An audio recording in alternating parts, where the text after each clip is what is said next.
എല്ലാവർക്കും നമസ്കാരം. നമ്മളിന്ന് IHRDയിൽ പേരൻസ് മീറ്റിങ്ങിനോടൊപ്പം തന്നെ കുട്ടികളുടെ എക്സിബിഷൻ ഉണ്ട്. അതിൽ എടുത്തു പറയേണ്ട ഒന്നാണ് ഇലക്ട്രോണിക്സിൻ്റെ സ്റ്റുഡൻറ്റ് എക്സിബിഷൻ. അത് തന്നെയല്ല, നമ്മുടെ സ്കൂളിലത്തെ 2 കുട്ടികളാണ്, നമ്മുടെ രാജ്യത്തിന് വേണ്ടി മെഡൽ വാങ്ങിയ 2 കുട്ടികളുണ്ടെന്ന് പറയുമ്പോൾ നമുക്ക് ഏറ്റവും അഭിമാനിക്കേണ്ട ഒരു നിമിഷം തന്നെയാണ്. അപ്പോൾ നമുക്ക് ഇലക്ട്രോണിക്സിൻ്റെ കുട്ടികളുടെ എക്സിബിഷൻ ഒന്ന് കാണാം. ഹായ്, എൻ്റെ പേര് ക്രിസ്. ഞാൻ ഇന്നിവിടെ പ്രസന്റ് ചെയ്യുന്ന ഒരു RC പ്ലെയിൻ ആണ്, അതായത് റേഡിയോ കൺട്രോൾഡ് എയർക്രാഫ്റ്റ്. ബേസിക്കലി RCയുടെ ഫുൾ ഫോം ആണ് റേഡിയോ കൺട്രോൾ. ഈ പ്ലെയിൻ എന്ന് പറഞ്ഞാൽ നമ്മുടെ ഒരു വലിയൊരു പ്ലെയിൻ നമുക്ക് ശരിക്കും ഒരാളെ കാണിക്കാൻ പറ്റത്തില്ല. അതുകൊണ്ട് അതിൻ്റെ ഒരു ചെറിയ മോഡൽ എങ്ങനെ വർക്ക് ചെയ്യും എന്നുള്ള രീതിയിലൊരു എക്സ്പ്ലനേഷൻ തരാൻ വേണ്ടിയാണ് ഞാൻ ഇവിടെ ഉണ്ടാക്കിയിരിക്കുന്നത്. നമുക്ക് പ്ലെയിൻ കാണാം.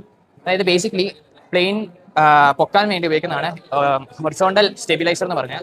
അത് ഈ പുറകെ കാണുന്ന ഇതാണ് ഹൊറിസോണ്ടൽ സ്റ്റെബിലൈസർ. അത് നമുക്ക് ഈ ട്രാൻസ്മിറ്ററും റിസീവറും തമ്മിൽ കണക്ട് ചെയ്തിട്ട് നമുക്ക് ഇതിൽ നിന്ന് സിഗ്നൽസ് പോകുമ്പോഴാണ് റിസീവർ വർക്ക് ചെയ്യുന്നത്. ഇത് അനക്കാൻ നമ്മൾ ഉപയോഗിക്കുന്നത് സെർവോസ് ആണ്. പിന്നെ ഈ പ്ലെയിൻ ബേസിക്കലി ഉണ്ടാക്കിയിരിക്കുന്ന മെറ്റീരിയൽ എന്ന് പറഞ്ഞാൽ ഫോം ബോർഡ് എന്ന് പറഞ്ഞ ഒരു ലൈറ്റ് വെയിറ്റ് മെറ്റീരിയൽ ആണ്. പിന്നെ മോട്ടറിലേക്ക് നമുക്ക് ESC വഴി സിഗ്നൽസ് നമുക്ക് കൺട്രോൾ ചെയ്യാൻ പറ്റും. അപ്പം ഈ വിങ്ങിന്റെ ഈ 2 കമ്പോണൻസ് എയലറോൺസ് എന്ന് പറയും. എയലറോൺസ് ഉപയോഗിച്ചാണ് നമ്മൾ ഇതിന്റെ ഡയറക്ഷൻ അങ്ങോട്ടും ഇങ്ങോട്ടും മാറ്റുന്നത്.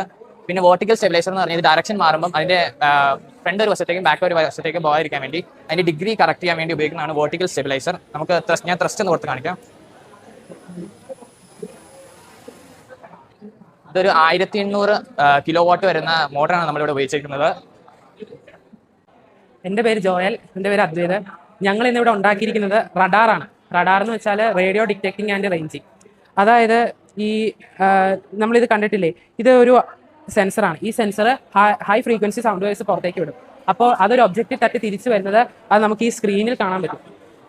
നമ്മൾ ഈ മിലിറ്ററിയിലൊക്കെ അവർ ഹൈ ഓൾട്ടിറ്റ്യൂഡിൽ വർക്ക് ചെയ്യുമ്പോൾ അവിടെ പോകും മിസ്റ്റൊക്കെ കൊണ്ട് നിറഞ്ഞു കിടക്കുമായിരിക്കും. അപ്പോൾ അവർക്ക് ഒബ്ജക്റ്റ് ഒന്നും കാണാൻ പറ്റത്തില്ല, അവർ ഓപ്പറേഷൻസ് ഒന്നും ചെയ്യാൻ പറ്റത്തില്ല.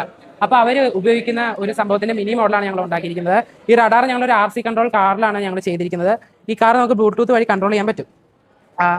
ഈ ഒരു അൾട്രാസോണിക് സെൻസർ എന്ന് വെച്ചാൽ ഇതാണ് അൾട്രാസോണിക് സെൻസർ. ഇത് ഹൈ ഫ്രീക്വൻസി സൗണ്ട് വേവ്സ് പുറത്തേക്ക് വിടും. അപ്പോൾ ഇവിടെ ഒരു ഒബ്ജക്റ്റ് ഉണ്ടെങ്കിൽ ആ ഒബ്ജക്റ്റിൽ തട്ടിയാൽ അത് അടുത്ത റിസീവറിലേക്ക് വരും. അപ്പോൾ നമുക്കത് സ്ക്രീനിൽ കാണാൻ പറ്റും. ഒരു റെഡ് മാർക്കായിട്ട് നമുക്കവിടെ കാണാൻ പറ്റും. ഇത് നമ്മൾ ഈ ഒബ്സ്റ്റക്കിൾ ഡിറ്റക്ഷൻ, പിന്നെ എയർക്രാഫ്റ്റിൽ, ഷിപ്പിൽ, നേവിയിൽ അവരൊക്കെ ഉപയോഗിക്കുന്നതിൻ്റെ ഒരു ചെറിയ മോഡലാണ് ഞങ്ങൾ ഇവിടെ വെച്ചിരിക്കുന്നത്.